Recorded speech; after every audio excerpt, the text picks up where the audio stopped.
This is the Life at Work Conference podcast, an initiative of City Bible Forum. Hi, I'm Andrew Laird, host of the Life at Work Conference podcast, where we meet real workers wrestling with real workplace issues. Today, never more open, never more hostile. I think a lot of people who are struggling with the cultural framework at the moment who are not Christian would love some of the Christian fruit without necessarily the Christian roots of the gospel. But I think the church wants to say you can't have one without the other, but let us show you what the fruit looks like, and you might inquire about the roots. My guest today is Australian author, commentator and pastor Steve McAlpine. I'm Andrew Laird, and this is the Life at Work Conference podcast. Well, it almost goes without saying that the culture towards Christians in Australia has changed radically over the last 10 to 20 years. In the public square, at least, there's a hostility that most of us have perhaps never encountered before. And workplaces are certainly not immune from it, with many organisations implementing policies or events that can make Christians feel uncomfortable or even attacked at times. And yet, when you dig beneath the noisy public debate, a seemingly contradictory posture emerges, and incredible openness amongst many people to explore if there is something more to life than the here and now. I'm joined now by someone who's done perhaps more thinking about this than most people in Australia. Welcome to the podcast, Steve McAlpine. Great to be with you. Thanks. Wonderful to be talking with you about this very relevant topic for many, many people today, Steve. Now, as I mentioned a moment ago, you're an author, a commentator, pastor, but let's just go back to your days in the wider workplace. What's your first memory of encountering hostility or maybe even just polite mocking because of your Christian faith? Well, I think my first memory of mocking was probably school, but that was in Australia after living in Northern Ireland where everyone went to church. And then you come here and people were like, what? And it was used as a leverage to hassle you. My first memory in a secular workplace of intrigue, I suppose, was working in the police department in Perth as a public servant, actually. And I used to go in with another Christian. We'd drive in and we'd pray on the way in there. And they were a little bit unsure of us, I think, but so that wasn't hostility as such, but a little bit more cheekiness. But I think there's something about the police department where black and white comes to the fore, and law and illegality are issues, so they maybe are a bit more conservative about it than otherwise. You mentioned cheekiness, and that's probably the case that, 15, 20 years ago, that would be the kind of thing that Christians might experience. But it's probably fair to say that we've moved beyond just simply cheekiness towards Christians. At times there can feel like a real significant hostility, in fact, towards people of a Christian faith, certainly in the public square at least. Can you just help unpack how we have got here? What's been going on in culture in the last 15, 20 years that means we've reached this point? Yeah, that's interesting because it has tipped over, and I've written about it. The discombobulation that many Christians feel, where once they were seen as part of the solution to where the culture was headed and we can all join in together and bring us to a great future, to where they're seen as part of the problem. And I think what we'd have to grasp is whatever happened didn't happen overnight. It was a couple of hundred years in the making, but it's expressed itself very quickly in the areas over the last 30 to 40 years around sexuality and gender and what it means to be human. And if you think about the foundation of the university over the last 40 to 50 years in its liberal arts degrees, they were very much pushing that Christianity isn't part of the solution in our culture, but is actually a power play that's part of the problem. And while those ideas are at university, perhaps they don't fly. But if you're doing a liberal arts degree, you're going to be the culture shaper of the next 30 to 40 years. So we see those ideas coming through media, through pop culture readily now, when before they were a little bit to the side. And the rise of technology has fast-tracked those opinions. How's that underneath that? Yeah, well, I think what happens is, for example, an idea would foment somewhere in the elite level maybe 100 years ago, and it would take a trickle-down time to get to popular opinion. Nowadays, it's a tweet or it's an influencer in Portland who changes gender, who can get to a conversation with your teenager in Wagga tomorrow. So the gap has shrunk between radical idea and general population. At the same time, there's a sense in our cultural frame, even if you're a conservative person who is, ticks all the boxes of what middle-class Australia looks like, that the primary goal in life is to self-express, to be the you want to be, and to push back against that. And Christianity does push back against that in its framework. That's seen as not just wrong, but bad and unsafe. And that's a narrative that's been pushed. And it's not just around sexuality and gender issues, though it seems to be presenting itself as the big issues. The points of the defeater beliefs of our culture are, if you don't sign off on these things, then your position isn't worth thinking about. You say it's not just at those issues of sexuality and gender, although they're the ones that are often come to the fore. So where else might we be seeing it, or it's working itself out? Perhaps maybe not quite as controversial, or certainly not at such a public level. What are those other areas? I do think the exclusivity of Jesus and his claims, so in a world of you do you, and in a world where we bump up much closer with people from other faiths in the West, in the workplace, the exclusive claims of Jesus are seen as something that challenges that personal autonomy. Yes. Though I'd say that Jesus said exactly that in Matthew, where he says, if anyone wants to come after me, they must deny themselves and take up their cross and follow me. So it's a battle not so much between sex and gender as an autonomous view of who you are, and a view of who you are under a framework that includes God, community, all these different other areas of life. So community and setting a community that is strong, that sets your framework of thinking, is also seen as a little bit hostile towards the individual. Right, and so sex and gender in some ways are just one of the more common manifestations of that we see, and is often talked about. Look, you've given a bit of a snapshot of how we've reached this point.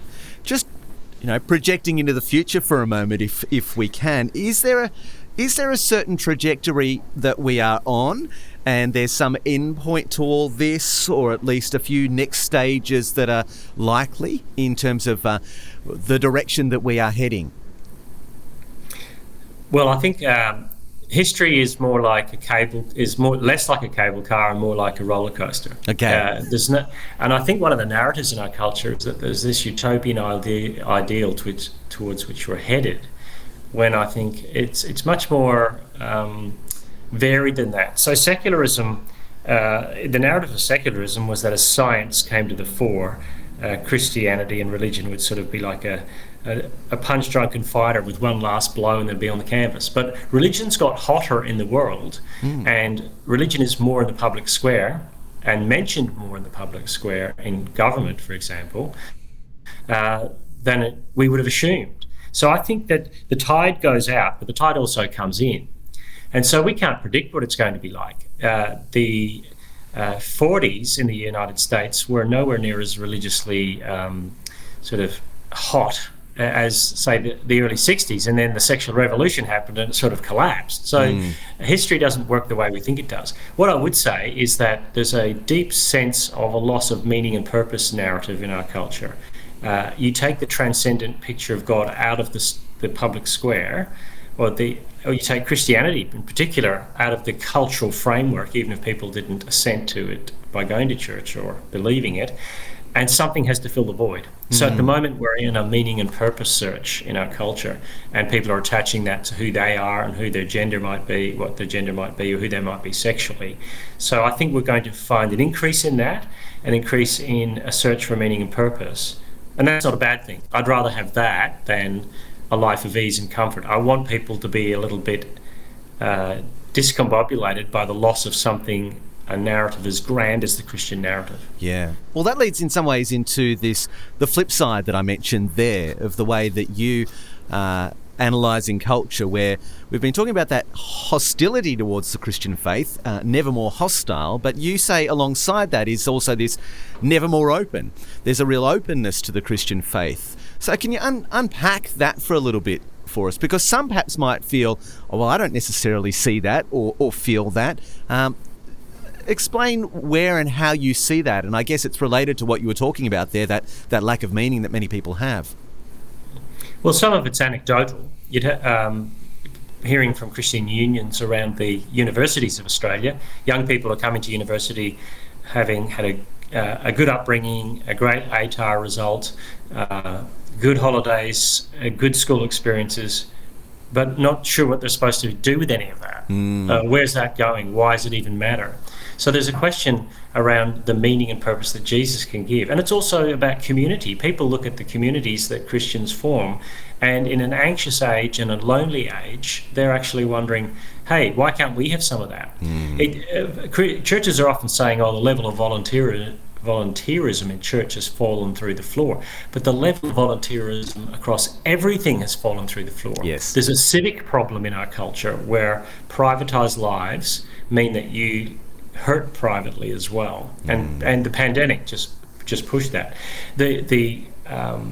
The recent census data says less and less people are identifying as Christian, but that doesn't mean that less and less people are suddenly not turning up to church. And we're there at the last census, they were all going to church and praising Jesus and giving money, and suddenly 5 years later they're going, nah, that's not what happens. It's just that those who were not going and didn't bother with it suddenly just decided, oh, it's a home game to say I'm not Christian anymore, not religious anymore. So I think there's certainly a push from people who have no experience of church at all. There's a generation coming through whose parents weren't married in church, weren't buried in church, didn't go to church, weren't offloaded to Sunday school in the morning while their parents had coffee. I mean, that's 2 generations ago. It's a blank canvas again. And in many ways, I think that helps frame how perhaps Christians should think about the culture that we're in, that if there's this hostility that many feel and perhaps are fearful of, and yet the move away from the Christian faith has led to this great hollowness and emptiness, if you like, amongst many, many people, which the Christian faith can obviously speak into. Is there a sense in which you think we should be encouraged, if you like, or hopeful about this climate that we find ourselves in, rather than a posture of fearfulness?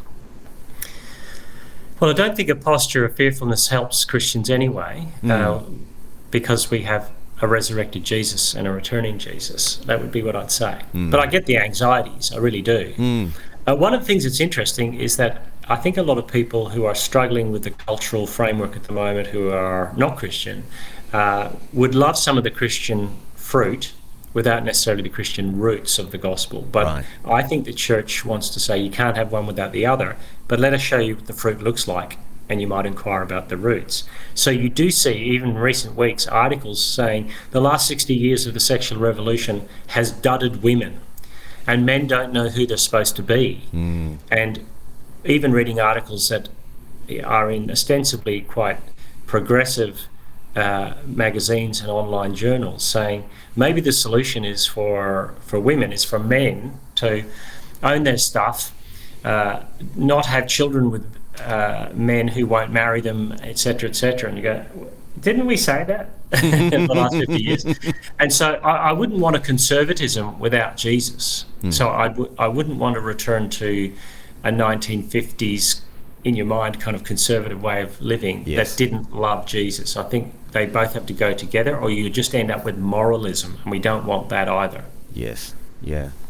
Oh, look, that's really helpful, I think, for us to understand the climate that we find ourselves in, but also the posture to take to it, and also the opportunities that might be there for the Christian faith, that for many people there's a lot about it that is very positive.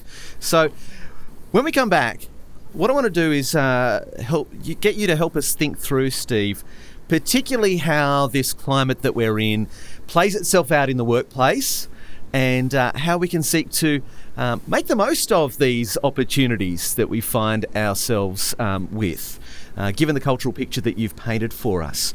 So that's where we're going to go in just a moment when we come back. Have you noticed increasing public hostility towards the gospel? Ever been questioned about your views on science, scripture, or sex?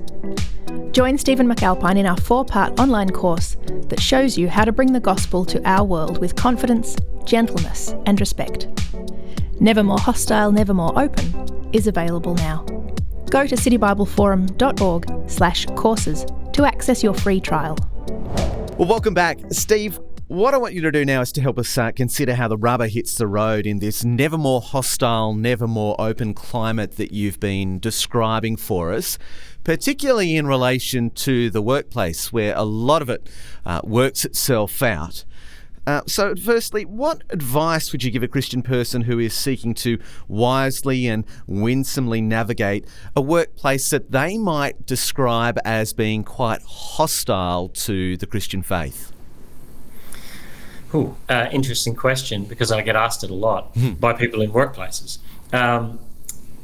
Many people are keeping their heads down because they're afraid of drawing the ire of the HR department because they won't sign off on Wear It Purple Day. But what you want to be is the kind of person who is quite... people are a little bit intrigued by you because you are the person that they would go to if they had an issue to deal with, because you won't take credit in your workplace for something you didn't do, and you won't blame shift for something you did do. I think Christians in the workplace get the opportunity to live transparent lives that are winsome, non-gossipy, not over-preening or proud, and not career-minded for its own sake at the cost of everything else. So I think the first thing you might want to think about is, how about I do less talking and more listening for a while in the workplace? If I'm asked a question, I should answer it. But we are trained as Christians in the art of apologetics to do lots of talking, and I think we need to do some more listening. That isn't to say you say nothing, because sometimes you're going to get painted into a corner and you're going to have to give your opinion as to why you won't do something. But make it hard for them who are not Christians in your workplace or the HR department. Make it hard for them to really come down on you, because they go, I don't get this guy, I don't get this woman. She's winsome and lovely, yet according to the script, she should be some sort of something with phobia written at the end of it. And she's not. Hateful. So, yeah, and it's not happening. And if you can upset that framework, I think that's a really good start in a hostile workplace. Yeah, that life of living in a distinctive and an attractive way, so that when inevitably the time comes where have to say something that is going to rub up against people in a perhaps a confrontational sort of way, it's in the context of a person that people know as having a real genuine love for others. That's I think that's really, really helpful framework for us to think about there. You mentioned before the break the loneliness, the search for meaning and purpose that so many people have, and the way in which I guess that provides lots of openings for the Christian faith that we haven't had before. So just speak into that for a moment in terms of where we might lean into that in the workplace, where there's an openness amongst our colleagues for these sort of things that we've perhaps not seen before. How do we go about broaching that with people, exploring that with people? Yeah, that's an interesting one. Some research has shown that people are refusing to make friends in the workplace anymore. It's just too hard. And pandemics, and people are working from home and taking the opportunity to do it. But broaching the subject in the workplace is, I think the Christian community, the church, is, as Leslie Newbigin said, it's the hermeneutic of the gospel. What did he mean by that? He meant that if a non-Christian looks at the church, they go, oh, that's what that's on about. I start to understand what is Christianity stuff. I see loving people who aren't always getting on with each other, but are able to forgive each other. So getting people to see more than you, your other non-Christian, your other Christian friends, is helpful. But that may not always be possible in the work setting. But I just think making sure that your encounters with people are around conversations about who you are and what your life looks like.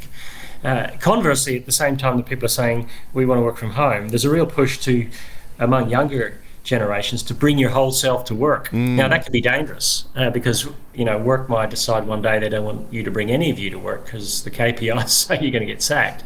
So I actually think having a non-anxious presence in the workplace is the way to go. Mark Sayer's new book talks about this, that the person who's most influential in a work setting is not necessarily the person with CEO on their door or their floor manager, or in a family system, it's not necessarily the oldest male. It's the person who's the non-anxious presence, who's the person that people go to if there's a problem. And I think Christians can be that in the workplace, and they can acquit themselves well of their job, as well as navigating that space to be the person who's trustworthy. Just trustworthiness in an office is a huge issue. Yeah, that's really helpful there, Steve. I think that is a wonderful way for us to think about the kind of person that we can be in the workplace and with our colleagues, that non-anxious presence and that trustworthy person that you describe. I want to tackle a few specific issues now that I've certainly been asked about over the years, and no doubt you have been asked about as well too when it comes to the workplace.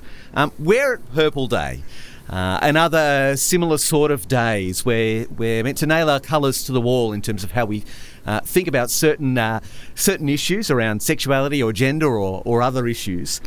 How would you counsel a Christian person to winsomely navigate those sort of days that inevitably arise throughout the corporate calendar?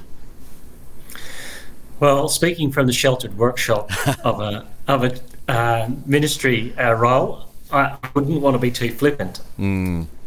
If you've been burned by Wear It Purple Day, let me say that I think that will happen to Christians at some stage in some settings. That someone will be thrown to the lions at some stage. Daniel in Babylon, for all his goodness, his winsomeness, his fearlessness, his faithfulness, was put in the lion's den. And Christians have to be aware of that. If you're not going to wear purple, as I said before, if you've been the jerk at work and you don't wear purple, you got very little margin. If you're the winsome, kind, godly person and you don't, and people know that your convictions are such, here's what might happen. They'll publicly say nothing because they're afraid. They don't want to get hassled by the HR department for not wearing purple. But they'll privately say, you know what, I really think you should be allowed to do as you like. You don't have to. Go with your convictions.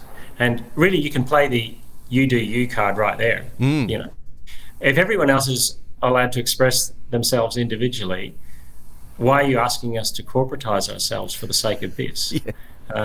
That seems a bit odd if in a you do you world. So I think you want to call out the inconsistencies with that. You also want to say there are other people in this workplace outside of Christians who don't necessarily hold to those perspectives. And we have Muslim friends and Jewish friends and other friends from other settings who may say, actually, that's not what I espouse.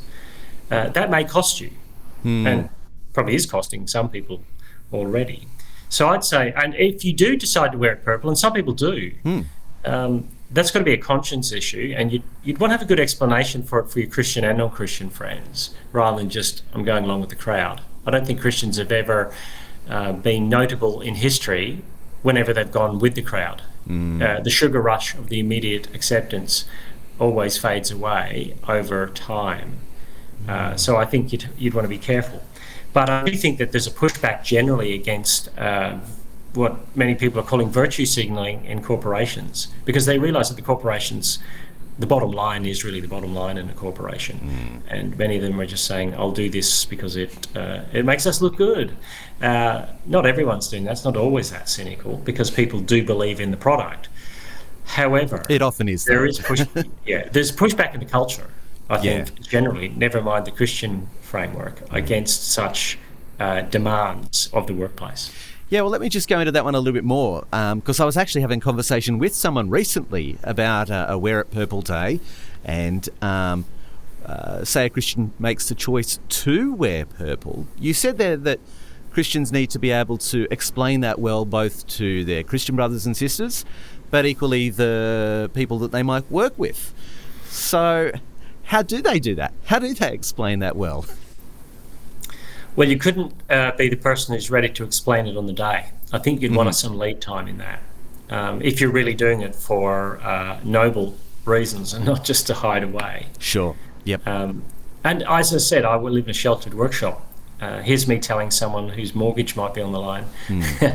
Though work is more complex than that. I think what ends up happening is if you're noted as not a team player in your role, because you won't get, there won't be a religious reason you're sacked. It'll be not promoted. It'll just be not a team player. Yeah. So I think if you do want to wear it, you'd want to have a really clear, articulate understanding of why you are, why you affirm people's humanity and dignity without affirming or being proud about lifestyles. Okay. But that's something you'd have to have built up over the time, I think, before that day actually arrives. Yes. That takes some explaining to do in the lead up, as you say. Yeah. Let me give you another specific scenario. Someone raised this with me over lunch just last week. Gender pronouns. And so there might be a request in the workplace to put them in an email signature. That was certainly this person's case they were sharing with me. Or colleagues who might request that you use different ones either of them or loved ones in their life, children perhaps. So how should Christians respond when this issue is raised in the workplace? What do we do with gender pronouns? I think it's, black and white answers to grey questions. Difficult. I think there's a couple of things that you have to balance the pastoral issue from the truth issue. It's with every issue. It's what's the loving thing to do and what's the truthful thing to do, and what might be the long-term loving thing to do for someone who's quite confused about these issues. I think it's less an issue at the moment in the workplace and more an issue in schools, where there's a social contagion issue around gender. And part of that is that some young people are 4 different genders over the course of a year, and teachers are tired trying to figure out what they are. So some of that's going to blow itself out. On the flip side, if you worked in a setting where, I know of people that are long-term trans people who you've never met in their gender if they're a man and they've moved to identifying as a woman. And you meet them as a woman, in the sense that they are presenting as a woman, and you've never not known them that way. It's very hard to say he, especially, I can think of a well-known Australian journalist who is the same. It's like, I've never known of that person not to be who they are as a woman. So it'd be very hard to think of them as a man. Very complex times. The question is interesting, isn't it? Because names got changed all the time.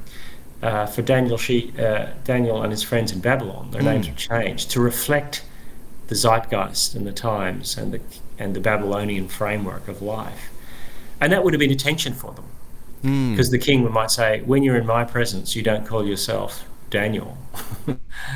We call you Daniel because it's in the Bible, but his other name. And Shadrach, Meshach, and Abednego, the same. So these are complex issues. And I wouldn't want to make a hard and fast rule. My own personal opinion is that I would find it hard to use pronouns of someone I didn't believe was of that gender, because I've also got a liberty of conscience issue as well. What we're struggling with at the moment is an era of competing rights, and which one has more cultural cachet than the others. Has a right to my religious framework of what humans are made like, which isn't just a religious framework, I actually believe it's a natural framework, versus my gendered identity of what I believe is right. Though all the struggles we're dealing with in the cultural framework at the moment are around competing rights. Yeah, and what you've said just there as well too, in terms of, these are not black and white issues where there's a one-size-fits-all answer for the Christian person. If they do this, they're sinning. If they don't do that, they're not sinning. It's not that kind of category, is this? I don't think it is. Some people are going to argue that it is, and will say that I'm going down the wrong path here. I don't think it is. A clinical psychologist who has a trans person coming to their practice, if the clinical psychologist is Christian, invariably they'll use the pronouns in that setting. That the person requests. Exactly. Yeah, and that seems common from what I can understand. Yeah. No, that's helpful, and it speaks to obviously the importance of the wisdom that we need, not only our own wisdom, but the wisdom of the wider Christian community. Let me just bring up one final scenario to you. This one maybe is a little bit easier to work through. D&I policies in the workplace. And perhaps as a workplace, it's got a broad suite of diversity and inclusion going on, but religion's not represented in that mix. Now, how do you see this perhaps as presenting as an opportunity rather than a threat for Christians? And how might a Christian be able to navigate this in a really positive way? Well, I think it's worth addressing at the start with the HR department, saying globally, religious discrimination is a massive issue. You need to, do some research on that HR department, and it is also, according to the UN, a huge issue of rights. And you want to live in such a way that you show that your religion isn't private. There's no point living a privatised Christian life and then coming on the week before Wear It Purple Day and going, forget it. You've got to say Christianity isn't something. The difference for people at the moment is that people say that sex and gender is embedded in who you are and religions is something you take on. But that's a very Western way of looking at religion. The average person in an Eastern setting, the average Muslim doesn't think that Islam, for them, is something they just decide to take on, independent of who they are. It's embedded in themselves and in their culture, their community, and their way of seeing the world. It's a social imaginary. Our secular world doesn't see it that way, and also doesn't see that its own way of looking at the world is a perspective. So there might be some long-term education to go on there, as well as saying to the HR department, it's worth thinking about religious discrimination, not just from me, but we have 3 engineers from India who are Sikhs, and we have a young Chinese Uyghur Muslim. Are you thinking about those people? Yeah. And I all of a sudden people get a bit nervous, I think, when they go, I might have overlooked that. So you don't have to be confrontational, but you might want to have a conversation about it. Oh, that's really very helpful, and I think you and I both know numerous stories of where Christians have navigated that really wisely and winsomely, and it's led to great opportunities for them to be public about their Christian faith and any gathering of Christians that might be associated with that workplace. Steve, just one final thing to ask you, and that is, I'd just love to hear any experiences that you might be able to share that you've had that where, in spite of this public hostility, personally you have encountered incredible openness from people to the Christian faith. So perhaps any stories or a particular story you could leave us with to encourage us from your own experience. Well, this one does go back to probably when it was less hostile, just because of, and once again, working in the police department. And my friend and I would drive in every day, and it was quite a hotbed of licentiousness in the department we were in.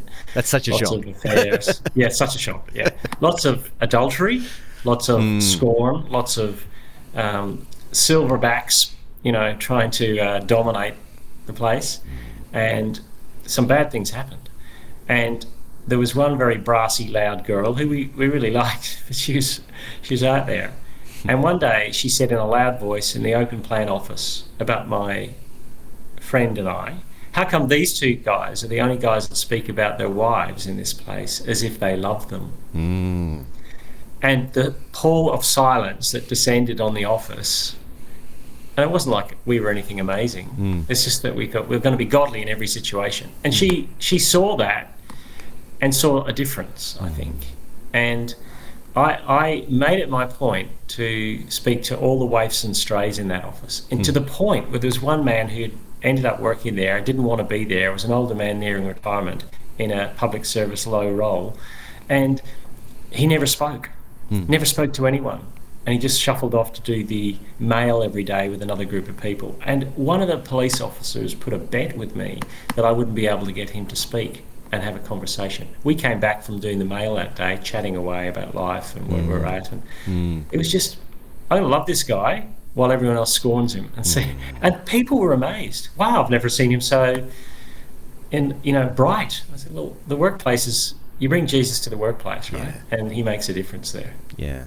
Yeah, and that's lovely, and it's a wonderful example of what you've been talking about right throughout this episode, that as we seek to navigate a complex culture and climate that we are living in, the way we conduct ourselves over the days, weeks, months and years that we're rubbing shoulders with the people that we work with will be a significant witness and in some ways give us the permission to say things that might be objectionable to some people, confrontational for some people, but if it comes from that context of a person who's been known as someone who loves, it makes a massive, massive difference. So, Steve, thank you so much for joining us, sharing your wisdom, your experience in trying to navigate what is a very complex climate, especially in relation to the workplace. Thank you so much.